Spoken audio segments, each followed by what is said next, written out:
নমস্কার। আজ আমি আপনাদের বর্জিত মাস, কোন কোন মাস বর্জিত মাস, এই বর্জিত মাসে কি কি করবেন না সেই নিয়ে দু একটি কথা বলছি।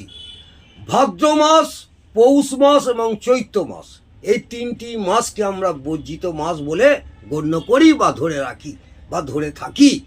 এই ভাদ্র, পৌষ, চৈত্র এই তিনটি মাস ব্যতীত সমস্ত কিছু আর বাকি যে মাসগুলো আছে 9টা মাস, সেই 9টা মাস আপনার বর্জিত মাস নয়।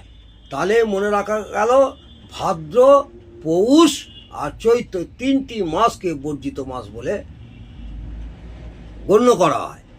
এই বর্জিত মাসের ফলাফল কি হয়?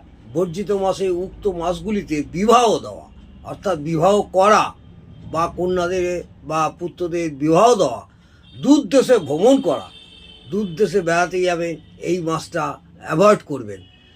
গৃহ নির্মাণ, কোনো রকম গৃহ নির্মাণের কাজ বা নতুন করে গৃহ করছেন, ভিত্তি স্থাপন করা উচিত নয় এবং প্রচণ্ডভাবে অশুভ বদ্রাবে।